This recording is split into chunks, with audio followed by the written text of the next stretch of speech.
Hello everyone, welcome back to my channel. So guys, आज के इस वीडियो में हम पढ़ने वाले हैं about action potential and the phases of action potential and इसके बारे में इन डिटेल में आपको सारी बातें इस वीडियो में समझाने वाली हूँ। तो इस वीडियो को आप शुरू से लेकर आखिर तक पूरा देखें ताकि आपको एक्शन पोटेंशियल से रिलेटेड जितने भी डाउट्स हैं, जितने भी क्वेश्चंस हैं, वो सारे इस वीडियो के अंदर क्लियर हो जाने वाले हैं। हम पूरे स्टेप बाय स्टेप चलने वाले हैं, इसके सारे फेजेस को हम एक एक करके अच्छे से। और ये सब पढ़ने के बाद अगर आपके दिमाग में कोई भी डाउट आता है, कोई क्वेश्चन आता है, तो मुझसे कमेंट्स में जरूर पूछ लेना। आप जल्दी से अपनी वीडियो स्टार्ट करते हैं और एक्शन पोटेंशियल के बारे में पढ़ना शुरू करते हैं। अब सबसे पहले ये समझते हैं कि एक्शन पोटेंशियल होता क्या है। बट एक्शन पोटेंशियल को समझने से पहले हमें एक टर्म पता होनी चाहिए, that is the resting membrane potential. So जब हमें पता है कि नर्व सेल जब रेस्ट पे होता है, जब उस पर कोई भी स्टिमुलस नहीं आ रहा होता, तो रेस्ट के टाइम पे जो मेम्ब्रेन का पोटेंशियल है वो किस तरीके का होता है, कैसा होता है। तो रेस्ट के टाइम पे जो आपका नर्व सेल है, outside it is positive and inside it is negative. और जब इसके ऊपर एक वेव ऑफ डीपोलराइजेशन आती है, तो ये जो पोटेंशियल होता है ये चेंज हो जाता है। तो outside of the cell becomes negative and inside of the cell becomes positive. तो अगर आपको डायग्राम से समझाऊं, so this is the resting membrane potential of a normal nerve cell during the time of rest. तो ये आप देख रहे हो, ये एक सेल मेम्ब्रेन है and inside of the cell is negative, ठीक है, एंड जो आउटसाइड ऑफ द सेल है इट इज पॉजिटिव, ठीक है। तो यानी कि बाहर आपको सोडियम, पोटेशियम, ये वाले जो आयंस हैं ये ज़्यादा देखने को मिलेंगे, जिसकी वजह से जो बाहर का पोटेंशियल है it is more positive. So it is also known as transmembrane potential or steady potential because it is the membrane which is recorded at the time of the rest of the nerve cell. So it is the potential difference between the inside and outside of the cell at the time of rest. ये एक बहुत important word है यहाँ पे, at the time of rest. It indicates the state of polarisation of the cell membrane and it ranges from -10 millivolt to -100 millivolt. अब depending कि कौन से एरिया का नर्व सेल है, the type of nerve cell involve, तो इसका जो potential है, जो मैग्नीट्यूड है, वो रेंज करता है. अब माइनस साइन क्यों हम इंडिकेट करते हैं कि जो इनसाइड है it is more negative as compared to the outside. तो इसलिए यहाँ पे जो ये माइनस साइन यूज हो रहा है, -10 -100, ये यही चीज नोट करता है कि अंदर से इट इज नेगेटिव एंड बाहर से it is positive. So this is a brief about कि रेस्टिंग मेम्ब्रेन पोटेंशियल होता क्या है. अब हमने ये तो समझ लिया कि नर्व का जो पोटेंशियल होता है रेस्ट के टाइम पे वो क्या होता है, कि outside is positive and inside is negative, जब कोई स्टिमुलस नहीं हो रहा होता, कोई वेव ऑफ डीपोलराइजेशन नहीं आ रही होती. बट फॉर सपोज अभी मेरे जो हाथ की नर्व्स हैं वो रेस्ट पे होंगी, क्यों? क्योंकि अभी इनके ऊपर कोई स्टिमुलस नहीं आ रहा. बट जैसे ही मैं इसके ऊपर ये पेन की टिप रखूंगी तो मेरे दिमाग तक ये इंडिकेशन पहुंच जाएगा कि यहाँ पे किसी चीज ने टच किया है, पेन से टच किया है मैंने. तो ये जो स्टिमुलस आएगा ये नर्व्स के अंदर ना कुछ सीरीज ऑफ इवेंट्स जनरेट करेगा, जिससे कि ये इन्फॉर्मेशन पास होती हुई मेरे ब्रेन तक चली जाएगी, राइट. तो ये जो सीक्वेंस ऑफ इवेंट्स होते हैं जो कि एक स्टिमुलस को कैरी करवाते हैं थ्रू आउट द नर्व, उसको हम कहते हैं action potential. So it is the sequence of events which occur in a nerve after it's excitation. अब फॉर एग्जाम्पल यहाँ पे कोई बहुत गर्म चीज रखी और मैंने उसको टच कर दिया, तो मेरा एक रिफ्लेक्स आएगा कि मैं एकदम से हाथ पीछे कर लूंगी उसे. अब इसके पीछे की फिजियोलॉजी क्या हो गई कि थर्मोरिसेप्टर्स ने उस स्टिमुलस को ले लिया और फिर मेरे ब्रेन तक, स्पाइनल कॉर्ड तक ये बात कन्वे करी गई कि ये चीज़ जो तूने टच करी है it is very hot and you have to retract your hand from air. तो मैंने एकदम से अपना हाथ पीछे खींच लिया. अब ये जो नर्व्स के थ्रू इन्फॉर्मेशन गई है और नर्व्स के थ्रू जो इन्फॉर्मेशन आई है उसमें जो सीरीज ऑफ इवेंट्स होते हैं उन्हें हम कहते हैं एक्शन पोटेंशियल. सो ये एक बेसिक ग्राफ है एक्शन पोटेंशियल का. इस तरीके से आपका एक्शन पोटेंशियल का ग्राफ दिखता है. अब वाई एक्शन पोटेंशियल हैपन्स. अब ये एक्शन पोटेंशियल होता ही क्यों है, इसकी क्या जरूरत पड़ गई. अब नॉर्मल हमने पढ़ा था एक term resting membrane potential at the starting of this video. तो हमने पढ़ा था कि भाई रेस्ट के टाइम पे तो आपका मेम्ब्रेन पोटेंशियल होता है, it is of a certain limit, इतनी उसकी रेंज होती है. बट जैसे ही स्टिमुलस आके लगता है आपके हाथ के ऊपर, तो क्या होता है, वो जो रेस्टिंग मेम्ब्रेन पोटेंशियल था कि outside is positive and inside is negative, उसके अंदर बहुत सारे चेंजेस होने लग जाते हैं, जिसकी वजह से जो बाहर का पॉजिटिव है it becomes negative and inside का नेगेटिव बिकम्स पॉजिटिव. तो ये जो चेंजेस होने लग जाते हैं in the nerve cell, in the resting membrane potential of the nerve cell, this eventually leads to the generation of action potential. अगर मान लो कोई स्टिमुलस इतना लाइट है, मान लो मैंने यहाँ पे बहुत हल्का सा टच किया तो मुझे पता भी नहीं चला, दैट मीन्स मुझे क्यों पता नहीं चला, क्योंकि इसने नर्व का जो रेस्टिंग मेम्ब्रेन पोटेंशियल है उसको चेंज ही नहीं कर पाया, राइट. तो इसलिए कोई एक्शन पोटेंशियल जनरेट भी नहीं हुआ. अब पर मैं इतनी जोर से अगर अपने हाथ पे प्रेस करूंगी तो ऑब्वियसली मुझे पता चल रहा है कि हाँ यहाँ पे मेरे दर्द होने लग जाएगा थोड़े टाइम बाद इवेंचुअली, तो उसकी वजह से क्या होगा कि जो रेस्टिंग मेम्ब्रेन पोटेंशियल है यानी कि वो डिस्टर्ब हुआ है, उसके अंदर कुछ छेड़छाड़ हुई है, और ये डिपेंड करेगा आपकी इंटेंसिटी ऑफ स्टिमुलस के ऊपर। अगर आपका स्टिमुलस बहुत ज़्यादा लाइट है कि वो स्टिमुलेट ही नहीं कर पा रहा रेस्टिंग मेम्ब्रेन पोटेंशियल को, तो एक्शन पोटेंशियल डेवलप नहीं होगा, और अगर वो स्टिमुलेट कर पाएगा तो action potential will eventually be developed. So यहाँ पे इस स्लाइड के ऊपर सारी यही बातें लिखी हुई हैं जो मैंने आपको अभी एक्सप्लेन करी है। आप चाहो तो एक बार रुक के इसको रीड भी कर सकते हो। Now this is the graph, actual graph with labelings of the action potential। अब action potential को भी हम ग्राफिकली मेजर करते हैं, और इसमें आपके बहुत सारे स्टेप्स होते हैं जो कि आपको यहाँ पे इस पूरे ग्राफ में देखने को मिल रहे होंगे। अब हम एक एक करके इन सारे स्टेप्स को, इन सारे पार्ट्स को पढ़ने वाले हैं। So for an action potential to generate, there must be a threshold of suitable intensity to excite the nerve or the muscle fiber, else no action potential will be generated। तो ये वही बात है जो मैंने आपको अभी एक्सप्लेन करी थी कि अगर कोई इंटेंसिटी ऑफ स्टिमुलस इतनी लाइट है कि मतलब बहुत लाइट है कि मुझे पता भी नहीं चला कि किसी ने मेरे हाथ को टच किया है, तो क्या एक्शन पोटेंशियल जनरेट होगा? ऑब्वियसली नहीं होगा। क्यों? क्योंकि वो रेस्टिंग मेम्ब्रेन पोटेंशियल को छेड़ ही नहीं पाया, राइट। बट अगर कोई स्टिमुलस इतना बहुत ज़्यादा इंटेंसिटी का है कि मुझे पता चल रहा है कि यार someone is touching me here, मुझे दर्द हो रहा है, मुझे कुछ भी सेंसेशन फील हो रही है, तो दैट मीन्स कि जो रेस्टिंग मेम्ब्रेन पोटेंशियल है that has been disturbed and an action potential is generated. So यहाँ पे आपको इसी बात को समझना है, यहाँ पे यही सारी बात लिखी हुई है। अब हम बात करते हैं about the phases of action potential जो कि मैंने आपको इस ग्राफ में दिखाए थे।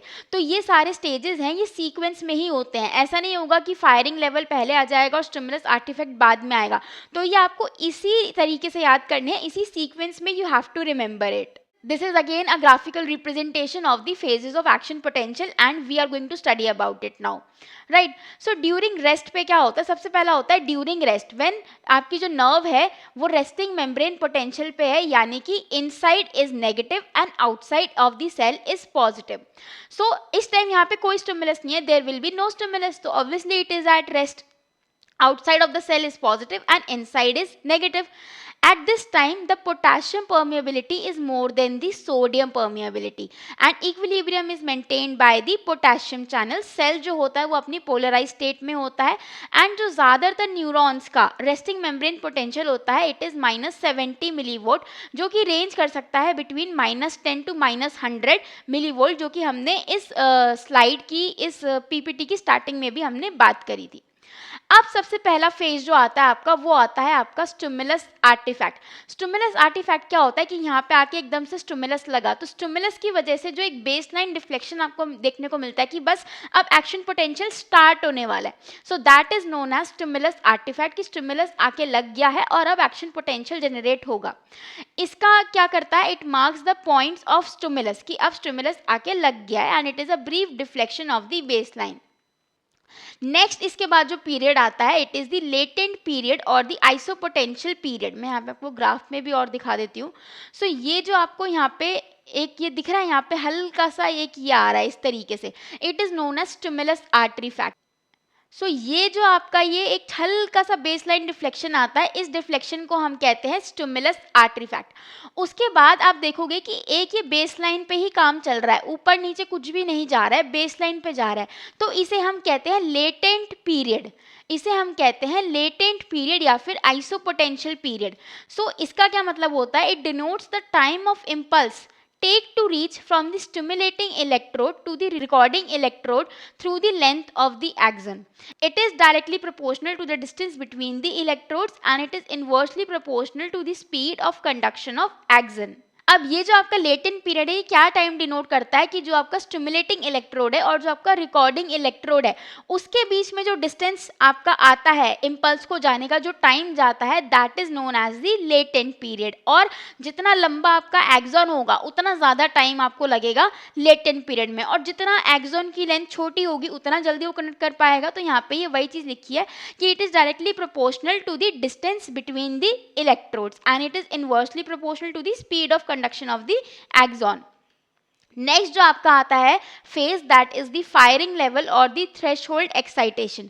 ये वो पॉइंट है जहां से आपकी जो डीपोलराइजेशन है वो इंक्रीज हो रही है। डीपोलराइजेशन का मतलब क्या हो रहा है कि outside of the cell is becoming more negative and inside of the cell is becoming more positive. So that is depolarization. यहाँ पे आपको इमेज में भी मैं दिखा देती हूँ। सो ये देखो फायरिंग लेवल ये होता है कि अब धीरे धीरे जो आपकी डीपोलराइजेशन है वो स्टार्ट होने लग गई है। So it is known as the firing level. Now the next phase is depolarization और द रिवर्स पोलराइजेशन। अब क्या इसका कहने का मतलब है कि there is a change in the membrane potential from negative to zero और positive value from negative towards more positive. जैसे कि पहले रेस्ट के टाइम पे क्या था, बाहर वॉज पॉजिटिव एंड अंदर वॉज नेगेटिव, बट अब क्या होता जा रहा है कि बाहर का नेगेटिव होता जाएगा और अंदर का पॉजिटिव होता जाएगा। ये यहाँ पे बात होने लग रही है, अब डीपोलराइजेशन की वेव आ गई है, ठीक है। इसी की वजह से जो आपकी नर्व इम्पल्स है वो आगे कंडक्ट हो पाती है।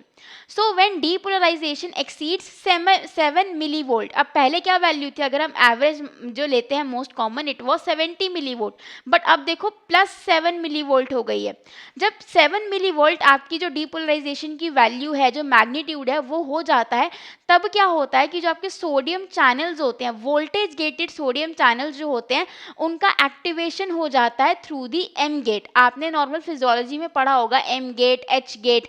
तो एम गेट के थ्रू जो सोडियम चैनल्स हैं उनका एक्टिवेशन हो जाता है, और इसकी वजह से क्या होगा, अब क्योंकि सोडियम के चैनल, सोडियम के गेट्स ओपन हो गए हैं, तो सोडियम का इन्फ्लक्स भी होगा and it is increase 18 to 20 times and cause depolarization. यानी कि जो सोडियम का इनफ्लक्स है वो बहुत ज़्यादा हो रहा है, यानी कि जो सोडियम पहले बाहर था अब वो धीरे धीरे अंदर आ रहा है through M gate, voltage mediated sodium channels via M gate, ठीक है। तो सोडियम अब अंदर आ रहा है, that means inside of the cell is becoming more positive, और ये कब होगा, जब आप 7 मिली वोल्ट की फायरिंग तक, मैग्नीट्यूड तक आ जाओगे। This increase in sodium permeability is short-lived and hence the membrane potential fails to reach +60 millivolt। इससे आगे ज़्यादातर नहीं जाता क्योंकि ये जो ड्यूरेशन होता है ये बहुत कम ड्यूरेशन के लिए होता है। सो ये देख रहे हो कि यहाँ पे अगर रीजन ऑफ डीपोलराइजेशन है, यहाँ पे रीजन ऑफ एक्शन पोटेंशियल है, तो अंदर का is becoming more positive and बाहर का इज बिकमिंग मोर नेगेटिव, ठीक है। और आगे आप देखोगे तो नॉर्मल रेस्टिंग मेम्ब्रेन पोटेंशियल पे ही है, बट जैसे जैसे ये वेव आगे की तरफ ट्रैवल करती जाएगी तो यही चीज़ होने लग जाएगी कि अंदर का becomes more positive and outside it becomes more negative, ठीक है। अब ये जो फैक्टर्स लिमिटिंग सोडियम इन्फ्लक्स ये क्या होते हैं, कि मैंने आपको बताया था एम गेट के थ्रू तो आपके जो सोडियम चैनल्स थे वो ओपन हो रहे थे, ठीक है, सोडियम चैनल्स ओपन हो रहे थे। अब एक होता है एच गेट, एच गेट के थ्रू क्या होता है कि जो सोडियम चैनल्स हैं वो क्लोज हो जाते हैं, ठीक है। So in activation of the sodium channels through the H gate, तो एम गेट इनको खोलता है और एच गेट इनको बंद कर देता है। As polarization starts to occur after overshoot the direction of electrical gradient for sodium is reversed. Polarization का मतलब क्या होगा कि बाहर का again started becoming positive and अंदर का potential becoming negative, is becoming negative. Therefore the inside of the cell becomes positive and outside negative जब आपकी पोलराइजेशन और the repolarization begins to start. अब इसके बाद डीपोलराइजेशन हो गया, फिर आ जाता है आपका रीपोलराइजेशन का फेज। तो ये जो फेज होता है it rises rapidly then reaches at approximately +35 millivolt. अब हमने देखा था ना ग्राफ के अंदर, देखो मैं आपको ग्राफ दिखा के समझाती हूँ। ये देखो फायरिंग लेवल से ऊपर जा रहा था, ठीक है, डीपोलराइजेशन हो रही थी बढ़िया तरीके से, फिर ये यहाँ पे स्पाइक पे आ गया और हमने क्या पढ़ा था, +65 मिली वोल्ट से ज़्यादा यूजुअली नहीं होता है। उसके बाद ये एकदम से नीचे फेल करने लग जाता है। तो ये जो नीचे जा रहा है यहाँ पे इस प्रोसेस में क्या हो रहा है, अब नीचे की तरफ आ रहा है, यानी कि नेगेटिव पोटेंशियल की तरफ जा रहा है वापस, हमारा नेगेटिव पोटेंशियल की तरफ जा रहा है, मतलब क्या, पोलराइजेशन की तरफ जा रहा है। So this phase is known as repolarization. This phase is known as repolarization, कि जब आपका जो मेम्ब्रेन है it is coming more towards the resting membrane potential, ठीक है। तो अब हम पढ़ने वाले हैं कौन सा वाला फेज, repolarization वाला phase. So during this phase there is efflux of potassium due to opening of voltage gated potassium channels and decrease sodium influx further. अब क्या हुआ कि अंदर जो पोटेशियम बैठा था सेल मेम्ब्रेन के अंदर, नर्व मेम्ब्रेन के अंदर जो पोटेशियम बैठा था वो अब बाहर जाने लग जाएगा। तो जैसे ही पोटेशियम बाहर जाने लग जाएगा दैट मीन्स बाहर पॉजिटिव होने लग जाएगा, और क्योंकि पोटेशियम यहाँ से अब बाहर जाता जा रहा है तो अंदर का विल स्टार्ट बिकमिंग नेगेटिव, ठीक है, तो इस तरीके से आपका जो रीपोलराइजेशन है वो स्टार्ट हो जाता है। अब देखो इस डायग्राम के अंदर बहुत ब्यूटीफुली शो किया गया है कि देखो ये जो आपका फेज है यहाँ पे ग्रीन कलर का, यहाँ पे हो रही है डीपोलराइजेशन, यानी कि inside of the cell is becoming positive and outside of the cell is becoming negative, और बाकी आगे जो लेंथ ऑफ एक्सॉन है इसमें अंदर तो नेगेटिव है और बाहर पॉजिटिव है। फिर ये जो वेव है, ये जो डीपोलराइजेशन है, ये यहाँ पे आगे आ गई, तो यहाँ पे इस ब्लॉक में क्या होने लग गया, अंदर पॉजिटिव होने लग गया और बाहर नेगेटिव होने लग गया। बट पीछे आपका क्या हो रहा है, रीपोलराइजेशन हो रहा है। तो रीपोलराइजेशन में क्या हो रहा है, फिर से अंदर नेगेटिव हो गया और बाहर पॉजिटिव हो गया। फिर सेम ये जो चीज थी, डीपोलराइजेशन की वेव थी, यहाँ पे आगे आगे ट्रांसफर हो गई, तो यहाँ पे डीपोलराइजेशन हो गया, फिर यहाँ पे रीपोलराइजेशन हुआ और ये वापस से रेस्टिंग मेम्ब्रेन पोटेंशियल पे आ गया। सो इस तरीके से जो वेव होती है डीपोलराइजेशन की एंड रीपोलराइजेशन की, it propagates through the nerve cell in this particular fashion. ठीक है, तो यहाँ पे आप देख सकते हो डीपोलराइजेशन एंड रीपोलराइजेशन, यहाँ पे आपका सोडियम का इनफ्लक्स हो रहा है, सोडियम का ईफ्लक्स हो रहा है, पोटेशियम का इनफ्लक्स ईफ्लक्स हो रहा है। तो ये सारी चीजें आपको इन डायग्राम्स के थ्रू बहुत अच्छे से याद हो जाएंगी एंड आप इसका कंसेप्ट कभी भूलोगे भी नहीं। अब इसके बाद एक फेज आता है आफ्टर डीपोलराइजेशन। अब आफ्टर डीपोलराइजेशन क्या होता है, चलो इसे आप समझते हैं। So when repolarisation is 70% completed, अगर मान लो 100% रीपोलराइजेशन होनी थी तो उसमें से अभी तक सिर्फ 70% ही कंप्लीट हुई है। So rate of repolarisation decreases and tracing approach the resting level more slowly. तो 70% जब हमारी रीपोलराइजेशन हो जाती है, उसके बाद जिस स्पीड से रीपोलराइजेशन हो रही होती है वो थोड़ी कम हो जाती है, डिक्रीज हो जाती है। ये जो थोड़ा कम हो जाना, डिक्रीज हो जाना होता है, इस प्रोसेस को हम कहते हैं आफ्टर डीपोलराइजेशन। और ये कितने सेकंड्स का होता है, it is a 4 millisecond, यानी कि बहुत कम ड्यूरेशन का होता है। At the termination of spike potential, so potassium conduction is slowed down and thus a few milliseconds are delayed in restoring the membrane potential. Therefore, after depolarization is the last phase of slow potassium efflux। तो ये इसकी पूरी यहाँ पे physiology बताई गई है कि आफ्टर डीपोलराइजेशन में जो आपके पोटेशियम आयंस हैं उनका इफ्लक्स बहुत स्लोली होता है, इसलिए थोड़ा डीले यहाँ पे आपको देखने को मिलता है। And this process is known as, this whole thing is known as after depolarization. Next आता है आपका स्पाइक पोटेंशियल। अब स्पाइक पोटेंशियल क्या होता है, it is the rapid rise and fall of the. अब एक्चुअली ये जो स्पाइक पोटेंशियल है ये आपका कब आता है कि देखो यहाँ से ग्राफ, ये स्टिमुलस आर्टिफैक्ट आया, ये आपका लेटेंट पीरियड आया, फिर ये आया firing level, then this is the depolarization और फिर ये रीपोलराइजेशन एंड आफ्टर डीपोलराइजेशन। तो ये जो स्पाइक आता है जहाँ से आपका डीपोलराइजेशन खत्म हो रहा है और पोलराइजेशन और रीपोलराइजेशन स्टार्ट हो रहा है, इसको हम कहते हैं स्पाइक पोटेंशियल। ठीक है, तो ये रीपोलराइजेशन से पहले वाला फेज होता है। Next is after hyperpolarization. अब ये आफ्टर हाइपर पोलराइजेशन क्या होता है, so after reaching the resting level. अब जो हमारा मान लो नर्व सेल था उसका -70 मिलीवोल्ट रेस्टिंग लेवल था। ठीक है, ये ग्राफ पे यहाँ से स्टिमुलस आर्टिफैक्ट आया, ये ऊपर गया, फिर ये नीचे आया, रेस्टिंग मेम्ब्रेन तक आ गया, फिर ये थोड़ा नीचे जाता है और फिर वापस रेस्टिंग मेम्ब्रेन पे आके लगता है। तो ये जो वापस से थोड़ा रेस्टिंग मेम्ब्रेन पोटेंशियल से नीचे जा रहा है, इस फेज को हम कहते हैं after hyperpolarization and it is about 1 to 2 millivolt in amplitude और इसका ड्यूरेशन कितना होता है 35 to 40 मिली सेकेंड। उसके बाद ये वापस अपनी रेस्टिंग मेम्ब्रेन पोटेंशियल पे आ जाता है।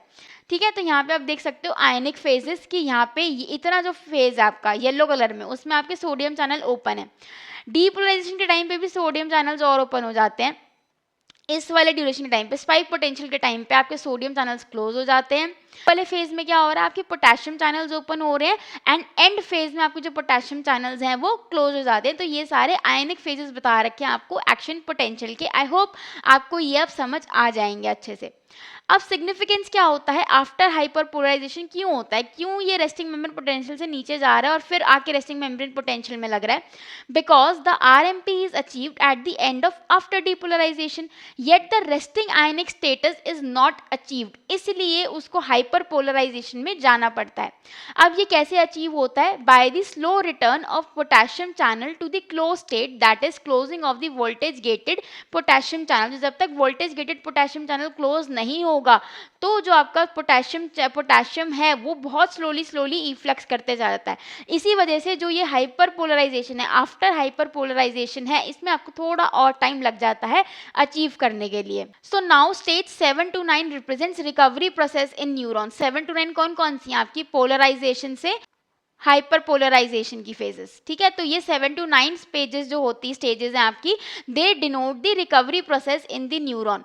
Depolarisation decreases the stability of the membrane. Obviously अगर किसी चीज़ को रेस्ट से हटा के उसको जगाओगे तो उसकी मतलब स्टेबिलिटी तो ऑल्टर होगी ही ना। And hyperpolarization increases stability because it leads to the resting membrane potential and it takes the nerve away from the resting membrane potential, ठीक है। तो depolarization alters the resting membrane potential, whereas जो hyperpolarization है, hyper repolarization है, it causes the nerve cell to be more aligned with the resting membrane potential. Excitability is the reciprocal of threshold. We all know, we have discussed is it we all know and we have discussed it earlier also. Decreasing the extracellular fluid, but sodium reduces the size of action potential but has little effect on the resting membrane potential. तो ये सारे points I hope कि आपको अब clear हो गए होंगे. So guys this is all about action potential and the phases of action potential. I hope इस वीडियो से आपके काफ़ी सारे कंसेप्ट क्लियर हो गए होंगे क्योंकि बहुत इंपॉर्टेंट टॉपिक है इन दी फिजियोलॉजी। एंड जब आप आगे पढ़ोगे तो भी आपको पता चलेगा कि हर चीज़ में ये एक्शन पोटेंशियल हमें पढ़ना ही पड़ता है बार बार। सो आई होप कि इस वीडियो से आपके काफ़ी सारे डाउट्स क्लियर हो गए होंगे और आपको ये एक्शन पोटेंशियल का कंसेप्ट भी है वो समझ आ गया होगा। और ऐसे ही मोर इन्फॉर्मेटिव वीडियोज़ के लिए मेरे चैनल को भी ज़रूर सब्सक्राइब कर देना।